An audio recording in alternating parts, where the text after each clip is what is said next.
Assalamualaikum warahmatullahi wabarakatuh. Anda rindu mendengarkan kajian-kajian dari ustadz-ustadz kita dari Aceh? Kunjungi channel YouTube Maulizul Akbar NAD. Subscribe, like, share, komen.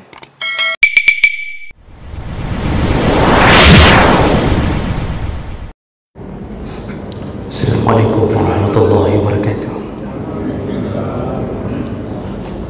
Alhamdulillahi rabbil alamin. وبه نستعين على أمور الدنيا والدين. أشهد أن لا إله إلا الله وحده لا شريك له وأشهد أن محمدا عبده ورسوله الكريم. اللهم صل وسلم على نبينا المصطفى محمد وعلى آله وأصحابه أجمعين. أما بعد. رب اشرح لي صدري ويسر لي أمري wahlul 'uqdatam min lisani yafqahu qawli. Segala puji bagi Allah, kemudian salawat dan salam pada Rasulullah, pada keluarga dan seluruh sahabat-sahabatnya. Jemaah salat maghrib dan isya, bapak-bapak dan ibu-ibu yang Allah muliakan, insyaallah mulia di dunia dan semoga Allah sambung kemuliaan di akhirat insyaallah. Kita masih membahas tentang keutamaan atau fadilah yang didapatkan oleh orang-orang yang bertaubat, yaitu taubatan nasuha.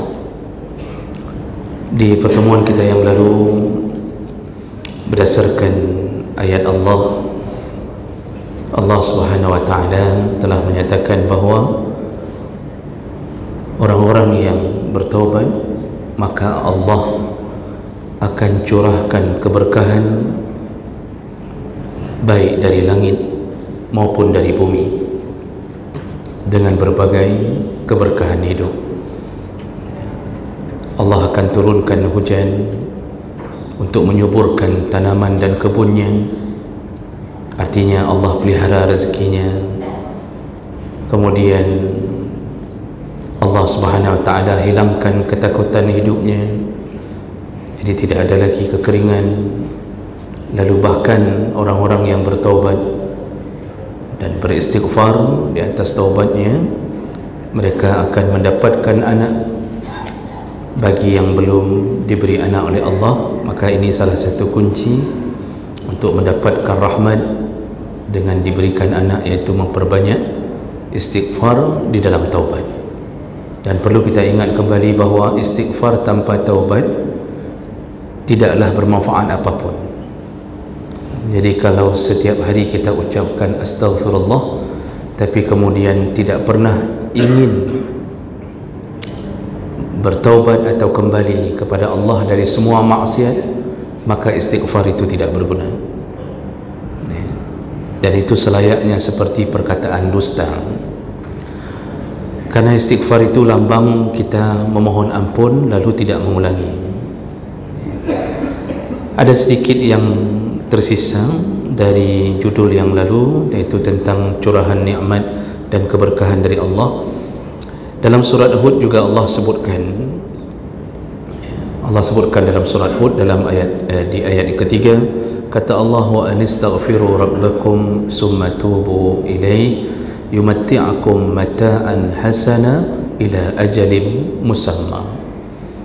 Jadi Allah mengutip perkataan Nabi Hud, yaitu ketika beliau meminta kepada umatnya, beristighfarlah engkau kepada Tuhanmu, summa tubu ilaihi, lalu bertaubatlah. Jadi setelah istighfar, iringilah istighfar itu dengan taubat. Maka apa janji Allah? Yumatti'akum mata'an hasana, maka Allah akan memberikan engkau nikmat yang baik. Mata'an hasana itu artinya nikmat yang baik dalam keadaan yumatti'akum. Allah memakai fi'il mudhari', yaitu present tense, untuk menunjukkan terus menerus. Sampai kapan? Sampai waktu yang ditentukan, ila ajalin musamma, yaitu sampai kematian. Makanya ahli tafsir mengatakan orang taubat itu semenjak taubatnya dan dia tidak berusaha untuk kembali dalam kemunafikannya, artinya tidak berusaha kembali untuk melakukan dosa, betul-betul taubat, maka Allah akan mengirimkan kepadanya nikmat yang tidak putus-putusnya. Ya, yumatti'akum mata'an hasana. Dan nikmat itu akan terus berlanjut di dunia sampai kematian. Lalu kemudian Allah sambung di alam barzahnya, Allah sambung di akhiratnya. Begitulah yang Allah berikan kelebihan kepada orang yang bertaubat. Maka coba lihat Bapak Ibu yang Allah muliakan, orang taubat itu hidupnya langsung berubah total, ya, dari kehidupan yang porak-poranda. Allah atur kembali dengan baik. Istri yang dulu bahkan mungkin meminta cerai atau melarikan diri darinya karena keburukannya, lalu kemudian Allah atur kembali. Anak-anaknya Allah atur kembali dengan baik, yang dulunya adalah anak-anak yang durhaka, menyakiti orang tuanya. Ketika orang tuanya sudah taubat, Allah buat mereka kembali menjadi anak-anak yang saleh. Harta kita dulu ada gaji tapi tidak bermanfaat. Semenjak taubat, gaji tidak bertambah tapi manfaatnya bertambah. Dulu tidak ada waktu untuk menuju ke masjid-masjid Allah. Ketika bertaubat, maka Allah berikan nikmat, kita dekat dengan masjid, hati tenang, keadaan nyaman. Ya. Itu maksud Allah. Sampai kapan? Sampai engkau mati, Allah tetap pelihara gaya hidup yang penuh dengan nikmat itu. Itu yang harus kita renungkan sehingga kita tahu ternyata dari semua ayat-ayat yang kita baca itu menunjukkan bahawa kesejahteraan suatu bangsa itu tolak ukurnya adalah rakyatnya yang maksiat atau tidak. Karena kalau rakyatnya bermaksiat, maka Allah cabut semua keberkahan dan kenikmatan itu. Maka yang tersisa hanya kesusahan hidup. Jadi kita disibukkan dengan keadaan dunia kita yang benar-benar kacau balau. Kita dibingungkan dengan keadaan. Kita disakitkan dengan berbagai ketidakadilan. Jadi kita sibuk pikiran kita hanya untuk memikirkan kenapa kita kalau rakyat kita tidak dapatkan keadilan. Tapi kenapa pembesar suka-suka mengatur hukum itu. Jadi kita disibukkan dengan itu dan tidak ada yang bisa memecahkan permasalahan itu kecuali rakyat kembali bertaubat taat kepada Allah, maka Allah akan selesaikan semua masalah begitu saja. Makanya sering sekali kita menyalahkan keadaan, kita salahkan pemimpin, kita salahkan ini, salahkan itu, padahal pemimpin itu terpilih karena maksiat kita, sehingga Allah pilihkan pemimpin yang akan menzalimi kita sendiri. Makanya Allah katakan wa kadzalika nuwalli ba'dadh-dhalimina ba'dha.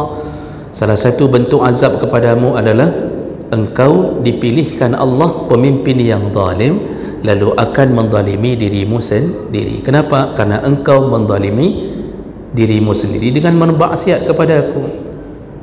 Maka tidak akan sejahtera bangsa dan negara selama penduduknya dalam keadaan suka melawan Allah, suka bermaksiat. Tidak akan pernah. Jangan mimpi, jangan mimpi. Siapapun yang kita pilih, kalau negara ini 70% dikuasai oleh orang-orang yang suka bermaksiat atau rakyatnya suka bermaksiat, jangan mimpi keadaan berubah. Tidak akan. Namun coba kembali kepada Allah, pasti berubah. Nah, inilah yang Allah berikan kepada orang-orang yang meninggalkan taubat. Juga begitu juga sebaliknya, nikmat Allah peruntukkan kepada mereka yang betul-betul bertaubat dengan kebahagiaan yang tidak putus-putusnya. Baik, kita sambung fadilah berikutnya. Ini karena orang taubat itu banyak sekali kelebihannya, Pak. Maka kita dapatkan dalam ayat, dalam hadis dibicarakan tentang keutamaan, kelebihan, keagungan yang Allah beri kepada orang-orang yang taubat. Nah, ini kan suatu rahmat Allah. Padahal orang taubat itu kan mantan maksiat.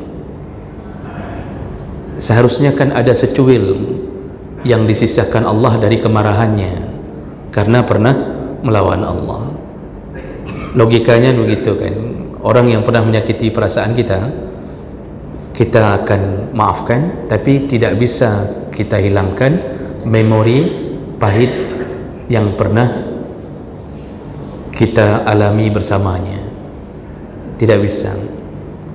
Tapi Allah bahkan tidak menyisakan sedikit pun kenangan pahit itu bersama hambanya. Tidak pernah. Makanya Allah berikan kelebihan. Padahal itu hamba, bukan hamba yang taat dari awal, hamba yang khianat, hamba yang pernah menjadi munafik, hamba yang pernah bermaksiat, tapi kok tidak ada sedikit pun dendam Allah kepada yang taubat. Itulah hebatnya orang taubat. Ya. Maka fadilah berikutnya yang diberikan kepada orang-orang yang bertaubat adalah taubatnya menjadi penyebab dia didoakan oleh malaikat untuk mendapatkan berbagai kebaikan.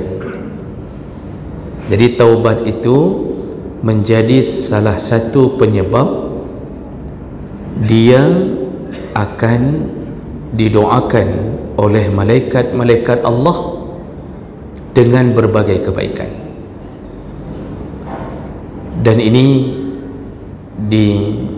dimaktubkan oleh Allah di dalam Al-Quran, surat Ghafir ayat 7, 8 dan 9. Allah Subhanahu wa taala mengatakan, allazina yahmiluna al-arsha wa man hawlahu yusabbihuna bihamdi rabbihim.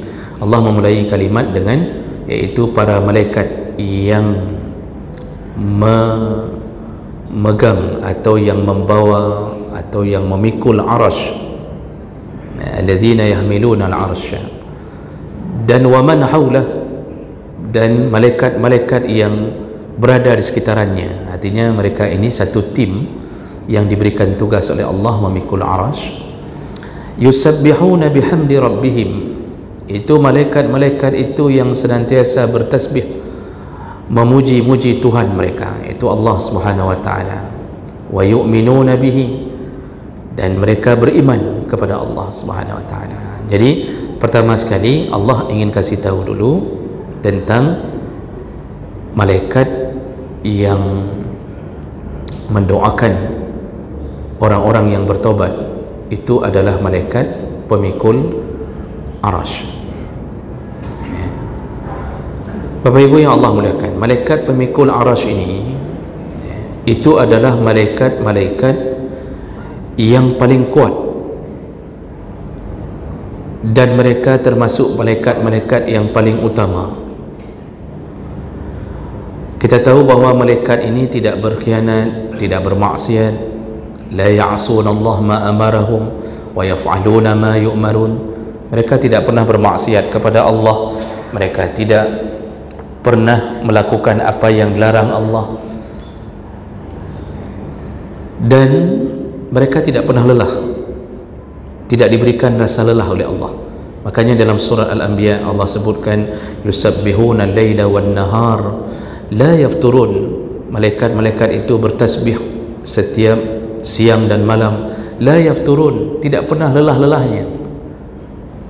Kalau kita sanggup tasbih 5 menit, setengah jam, kita lelah. Malaikat tidak. Maka apapun tugas yang diberikan Allah, tidak ada waktu mereka untuk istirahat, bukan karena tidak perlu istirahat, bukan karena tidak kuat, tapi memang mereka tidak perlu istirahat. Jadi malaikat-malaikat yang Allah sebut di dalam awal ayat ini adalah malaikat pemikul arasy. Dan untuk mengetahui betapa kuatnya malaikat-malaikat ini, ya, maka Nabi sallallahu alaihi wasallam itu menyebutkan dengan melalui hadis dari Jabir bin Abdullah radhiyallahu anhu, dalam hadis riwayat Abu Daud dengan derajat yang sahih. Jabir pernah menceritakan apa yang didengar oleh Nabi, dari Nabi sallallahu alaihi wasallam. Kata beliau, uzina li an uhaddisa an malakin min malaikatillah min hamalatil arasy. Aku diizinkan oleh Nabi untuk menceritakan kepada kalian, wahai sahabat-sahabatku. Artinya dia mau cerita ke sahabat yang lain tentang karakter atau fisik malaikat yang memikul arasy. Bagaimana modelnya? Diceritakan sedikit kelebihannya. Apa? Innama baina syahmati uzuni ila atiqihi masirata 700 amin.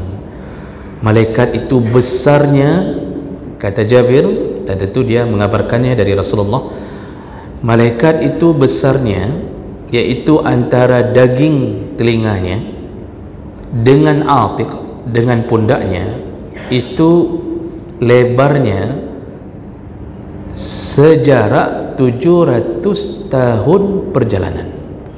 Jadi antara daging ini dengan pundak ini, kita kan cuma 1 jengkal, Pak. Ada yang nggak sampai 1 jengkal ya. Malaikat pemikul arash saking besarnya antara daging telinga dengan pundak itu, untuk mencapai, kalau kita jalan dari daging ini ke pundak, itu 700 tahun perjalanan baru sampai ke pundak. Begitu besarnya malaikat pemikul arash. Ini yang disebutkan salah satu dalam hadis yang sahih. Lalu kemudian malaikat ini memikul apa? Arash. Sedangkan arash adalah makhluk Allah yang paling besar. Yang paling besar itu arash. Dan kursi itu adalah salah satu fasilitas yang ada di arash. Sehingga ketika Allah menyebutkan wasi'a kursiyyuhus samawati wal ard, luasnya kursi Allah itu seluas langit dan bumi. Itu kursi Allah seluas langit dan bumi. Lalu arash, kita dengarkan hadis. Dalam hadis yang sahih riwayat Ibnu Abi Syaibah, Baihaqi, lalu kemudian dalam banyak periwayat hadis, dan disebutkan dalam silsilah hadis as-sahihah, hadis ini sahih. Abu Dzar radhiyallahu anhu mengatakan, sami'tu min Rasulillah sallallahu alaihi wasallam, aku mendengar dari Rasulullah. Apa yang didengar dari Rasulullah? Yaitu mal kursi fil arash, perbandingan besarnya kursi Allah dengan arashnya Allah, illa ka halqatin min hadid ulqiyat baina dhahrai fulatin min al-ard, yaitu bagaikan satu gelang besi yang dicampakkan atau diletakkan di tengah-tengah fulat, iaitu padang Sahara yang luas. Jadi perbandingan besarnya kursi Allah dengan arash bagaikan gelang besi. Jadi gelang besi gelang yang namanya gelang itu kan cuma sebatas tangan pergelangan kita saja. Sebesar ini dicampak di tengah padang Sahara yang luas. Padang Sahara itu arashnya, kursi itu gelangnya. Bayangkan betapa besarnya arash Allah.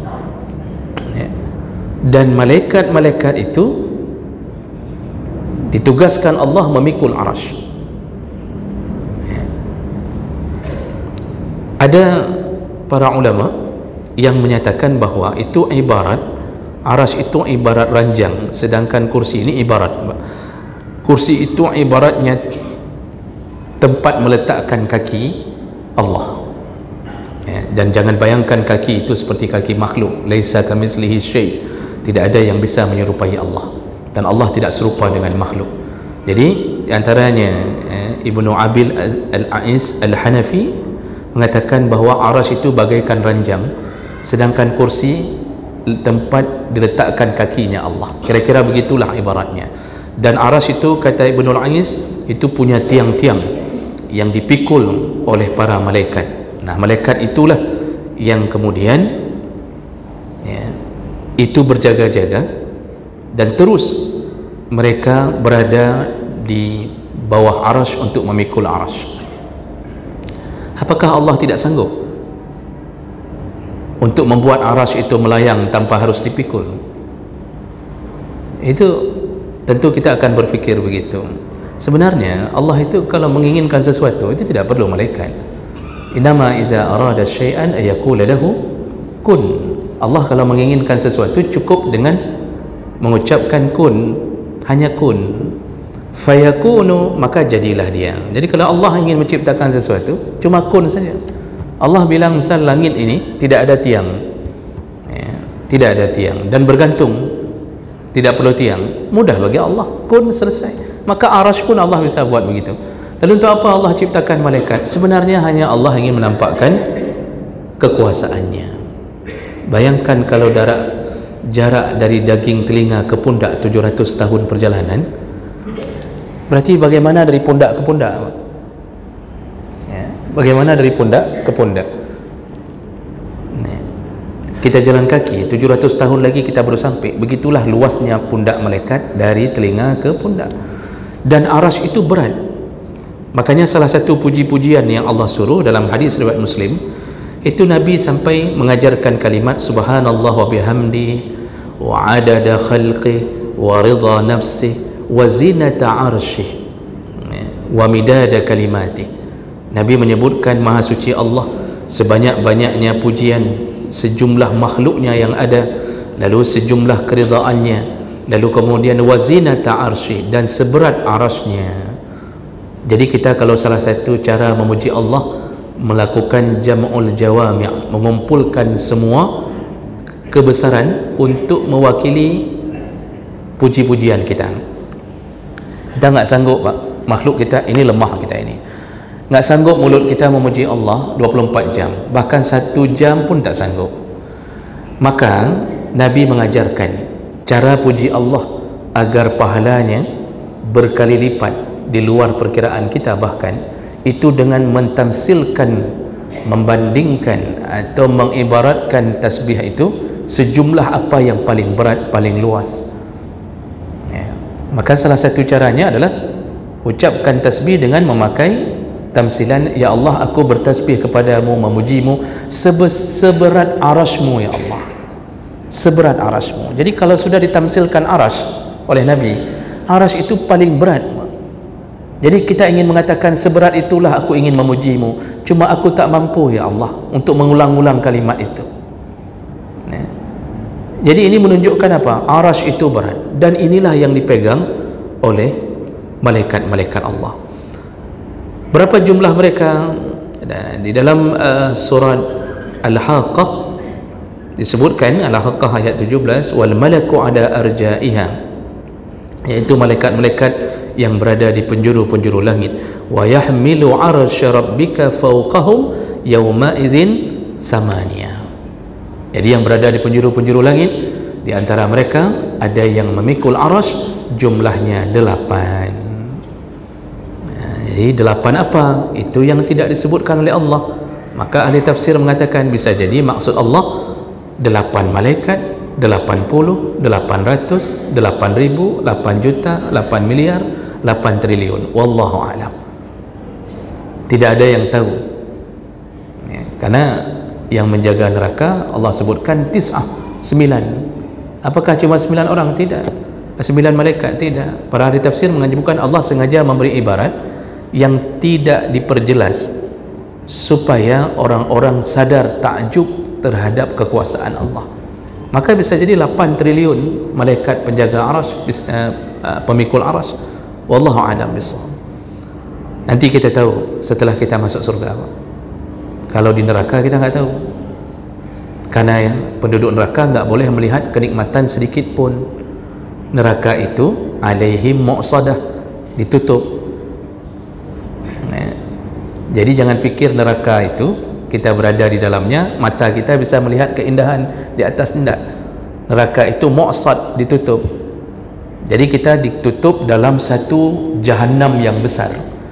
Di atasnya ada penutup. Bayangkan asap tak keluar, keadaan di dalam gelap gulita, nggak ada pemandangan sedikit pun yang indah di dalamnya.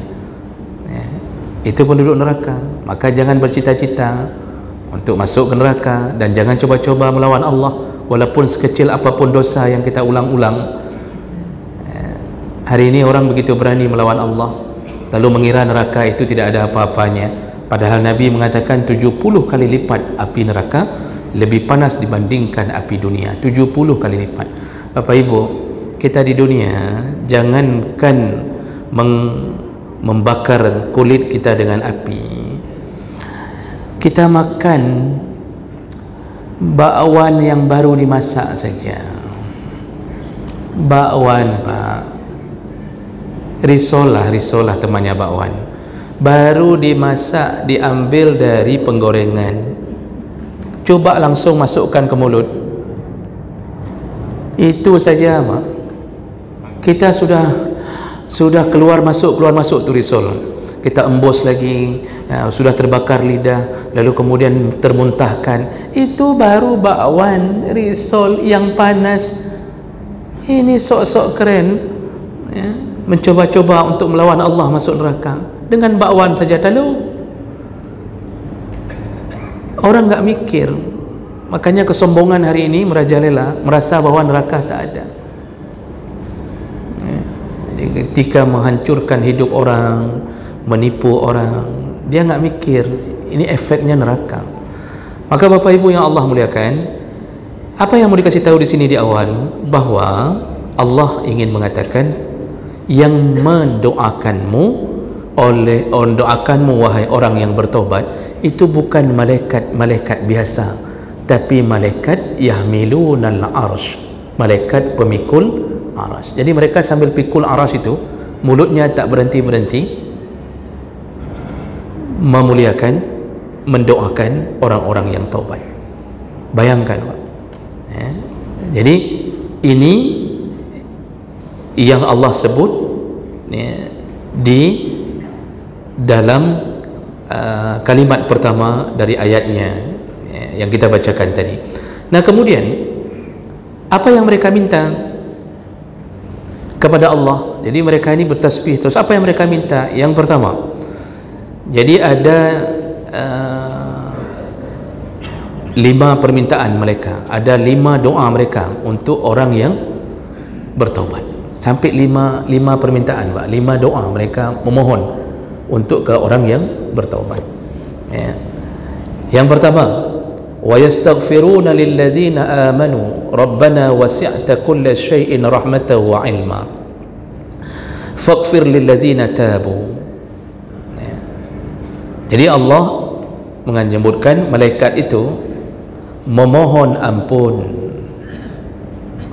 Yastaghfirun, mereka memohon ampun. Bahasanya dipakai kembali dengan fi'il mudhari', jadi bukan past tense tapi berketerusan, ya. Present tense, ya, itu berketerusan, terus-terusan. Jadi bukan sekali ucap. Kita akan doakan orang sekali. Nanti kapan kita teringat lagi sama orang itu? Ketika kita dapat parcel di hari raya berikutnya, baru kita doakan lagi, ya Allah ampunkanlah dia, memudah rezeki, kan begitu. Malaikat hendak setiap waktu terus-terusan mereka mohon apa? Yang pertama mereka mohon diampunkannya orang-orang yang beriman dan bertaubat. Makanya wa yastaghfiruna lilladzina amanu, mereka mengatakan apa? Rabbana wasi'ta kulla syai'in rahmatan wa ilma, ya Allah sungguh ilmumu, rahmatmu, ya, seluas apapun ya Allah. Dengan rahmat dan ilmumu itu ya Allah, faghfir lilladzina tabu, ampunilah orang-orang yang bertaubat. Udah mereka yang sibuk, orang taubat Pak, ada terus-terusan minta ampun. Ini kita udah taubat nih, ya, udah nggak ambil lagi kredit di bank, nggak ambil lagi, udah taubat nih, betul udah taubat. Kemudian kita nggak ambil lagi sendal orang keluar dari masjid, nggak ambil lagi. Lalu kita tidak lagi menipu orang dengan mencari-cari jamaah di masjid, pura-pura duduk letoi-letoi di tiang masjid, lalu mengatakan bahwa lum hanapeng, istri saya begini, lalu saya belum makan, padahal penipu. Salat hanya untuk menggait kelembutan hati para jamaah, maka paling mudah kita ditipu karena kita orang salat. Kita dilembutkan hati oleh Allah. Pantang lihat orang yang menangis kita beri, padahal penipu Pak. Duduknya di tiang-tiang masjid, orang lain sudah selesai dia duduk. Ini bukan bermakna yang duduk tiang masjid penipu. Ini maksudnya duduknya nggak habis-habis duduk, tunggu-tunggu orang. Nah, alhamdulillah setelah dengar 2 kali pengajian, 3 kali, dia tobat, nggak berani lagi nipu-nipu, tidak berani bilang lagi begini dan begini. Adakah, pertanyaannya, adakah orang tobat yang terus-terusan istighfar? Ada Pak. Paling kita mengikuti Nabi, paling hebat kita istighfar dengan sayyidul istighfar, yaitu disuruh pagi sekali, malam sekali. Allahumma anta rabbi la ilaha illa anta khalaqtani, dan seterusnya, ya, itu sayyidul istighfar berdasarkan hadis yang sahih. Itu yang ucapkan pagi, meninggal sebelum maghrib, Allah ampunkan semuanya. Yang meninggal setelah maghrib, kalau dia ucapkan itu waktu maghrib, sehari 2 kali saja kata Nabi, ya, yang ucapkan maghrib, meninggal sebelum subuh, Allah ampunkan segala-galanya. Paling itu kekuatan kita. Yang duduk terus-terusan astagfirullah, astagfirullah, nak ada apa? Paling 50 kali sudah tertidur. Istighfar berikutnya sudah dalam mimpi. Orang yang taubat saja sudah tertidur, nggak mikir lagi tentang alah mau Allah ampunkan tersebut.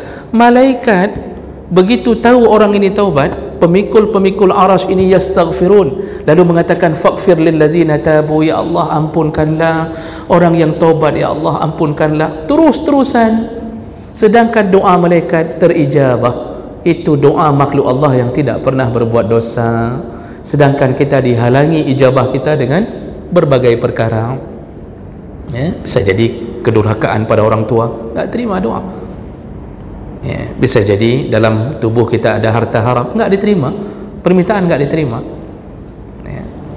Tapi malaikat Masya Allah menyempatkan waktu sambil bertugas memikul aras, memohon ampun kepada Allah. Seluas apa mereka mohon ampun?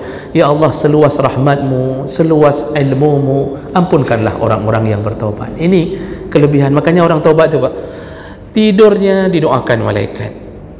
Dia main bola setelah taubat, dulu pakai celana pendek, setelah taubat tidak pakai celana, itu lebih bahaya lagi.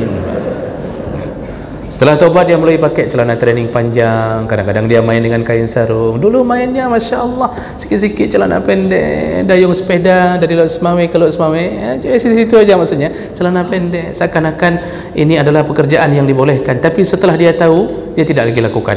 Dia masih tetap dayung sepeda setiap sore. Dalam dayungannya 1 jam setengah 2 jam, malaikat pemikul aras memohon ampun, ya Allah taubat, mohonlah ampun ke dia, mohonlah ampun ke dia. Itu hebatnya orang taubat, Pak. Didoakan terus-terusan oleh malaikat yang kita tidak sanggup melakukannya, ya.